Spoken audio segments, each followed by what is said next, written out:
vocês o 7º capítulo do livro Anne e a Casa dos Sonhos. A noiva do diretor da escola. Quem foi a primeira noiva a morar nesta casa, capitão? Perguntou Anne quando todos estavam sentados ao redor da lareira após o jantar. Ela faz parte daquela história sobre a casa? Perguntou Gilberte. Disseram-me que você poderia contá-la, capitão. Bem, sim. Suponho que eu seja a única pessoa viva em Four Winds capaz de se lembrar da noiva do diretor da escola quando ela chegou à ilha. Faleceu há 30 anos, mas ela é uma daquelas mulheres a quem jamais se esquece. Conte-nos a história, implorou Anne. Quero saber de todas as mulheres que viveram nesta casa antes de mim. Bom, houve apenas 3. Elizabeth Russell, a senhora Ned Russell e a noiva do diretor da escola. Elizabeth Russell era uma criatura inteligente e bondosa, e a senhora Ned também era encantadora. Ainda assim, não eram como a noiva do diretor. Chamava-se John Selly e viera do velho mundo para lecionar em Glee quando tinha 16 anos.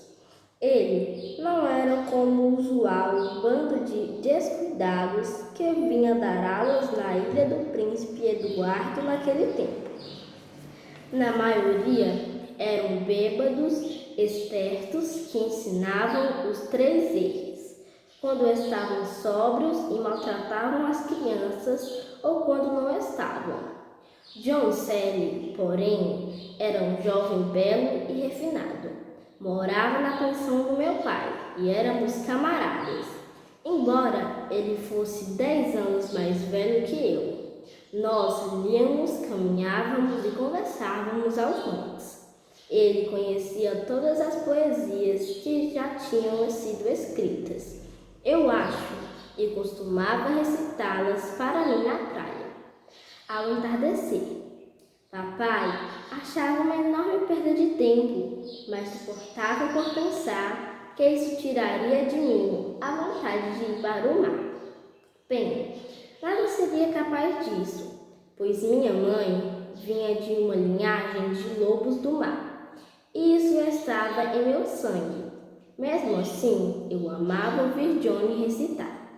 Ainda que isso tenha sido há quase 60 anos, eu poderia repetir quilômetros de poemas aprendidos com eles. O capitão ficou em silêncio por um tempo, contemplando a incandescência do fogo na caça ao passado. Então, com um suspiro, continuou. Lembro-me de uma tarde de primavera, quando nos encontramos nas dunas. Parecia exaltado, igual o senhor Dr. Blit, quando trouxe a sua esposa nesta noite. Pensei dele no instante em que o vi. Ele me contou que tinha uma amada em sua terra natal e que ela estava vindo para cá. Não fiquei nem um pouco contente. Eu era imaturo e egoísta naquela época. Achei que não seríamos mais amigos quando ela chegasse, mas tive a decência de não demonstrar. Ele me contou tudo sobre ela. Seu nome era Percy Slade, e ela teria vindo com ele se não fosse pelo velho tio dela. Este estava doente e a criara depois da morte dos pais dela, e Percy não iria abandoná-lo, só que ele faleceu. E então ela viria para se casar com John Selly. Não era uma viagem fácil para uma mulher naquela época. Não havia navios a vapor, como deve se recordar. Quando ela chega? Perguntei. Ela avisou que embarcará no Royal William no dia 20 de junho, disse ele. Dessa forma, chegará em meados de julho. Tenho de pedir ao carpinteiro Johnson que faça uma cama para ela. Uma carta chegou hoje. Antes mesmo de abrir, eu já sabia que tinha boas novas para mim. Eu havia algumas noites atrás. Eu não o compreendi, e então ele me explicou, mas continuei sem entender. Contou que tinha um dom ou uma maldição. Foram as palavras dele, Senhora Brit. Um dom ou uma maldição. Ele não sabia qual. Comentou sobre uma tataravó com o mesmo poder e que foi queimada na fogueira como uma bruxa por causa disso. Entrava em devaneios canhestros em vez em quando. Transes, creio que eram chamados assim. Essas coisas existem de verdade, doutor?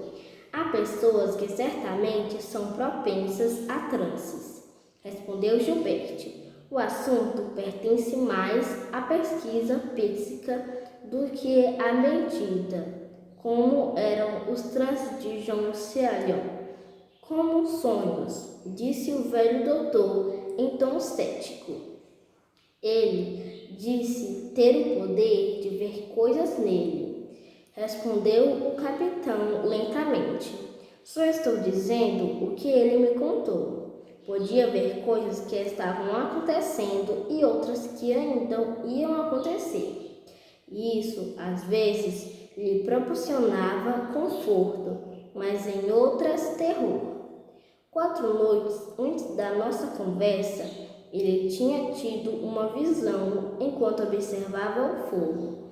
Ele vira um antigo quarto conhecido na Inglaterra, onde estava Percy Legge, muito alegre, estendendo as mãos para ele. Assim, sabia que iria receber boas notícias dela. Em breve vou gravar a continuação do 7º capítulo.